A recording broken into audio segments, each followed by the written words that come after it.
महोदय, भारत विशेषकर गांवों में ही बसता है और यद्यपि इन दिनों शहरी जनसंख्या बड़ी तेज़ी के साथ बढ़ रही है, पर यह आज भी सच है कि भारत ज़्यादातर गांवों में ही बसता है। गांवों और गांव वालों की उन्नति के लिए जो कुछ भी किया जाए उसका केवल स्वागत ही नहीं होना चाहिए, बल्कि उसको प्रोत्साहन देने के लिए सरकार और लोगों को प्रत्येक संभव प्रयत्न करना चाहिए। महात्मा गांधी इसलिए गांवों के विकास पर बहुत जोर दिया करते थे।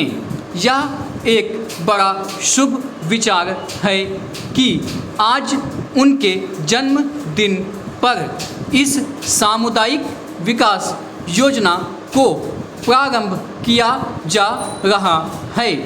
इस देश में सामुदायिक विकास और सामुदायिक योजना नए शब्द हैं, पर यह विचार बहुत पुराना है।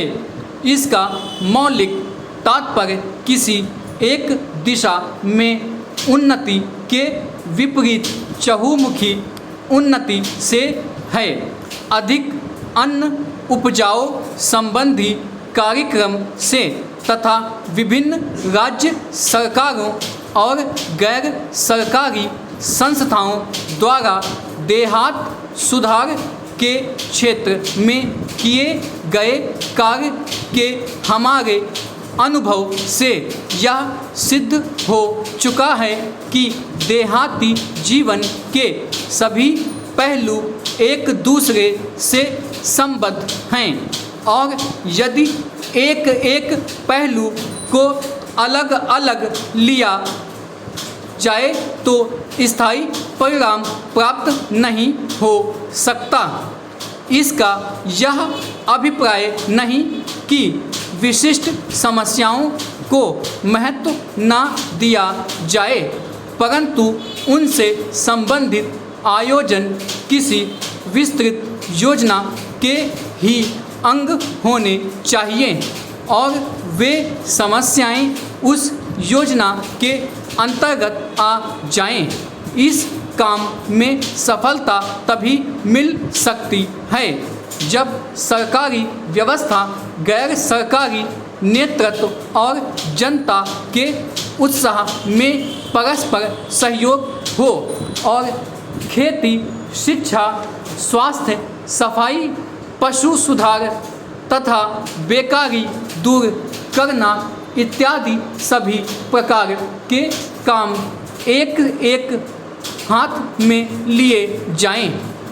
महात्मा गांधी की प्रेरणा से उनके अनुयायियों ने देश के अनेक भागों में इस प्रकार के काम बहुत निस्वार्थ भाव से किए हैं और दूसरी संस्थाओं तथा व्यक्तियों ने भी इस दिशा में बहुत कुछ किया है, लेकिन पर्याप्त धन और यथेष्ट मात्रा में विशिष्ट काम करने वाले न मिलने के कारण उनका विस्तार न तो उतनी दूर तक हुआ और न उतनी तेजी के साथ हुआ जितना हम चाहते थे।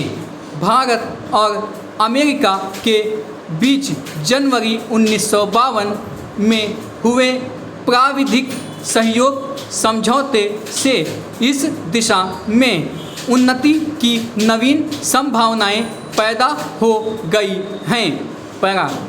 मेरा बराबर यह विश्वास रहा है कि भारतीय किसान खेती के काम में कुछ नौसिखिया नहीं और उसे इसका कई पीढ़ियों का अनुभव है।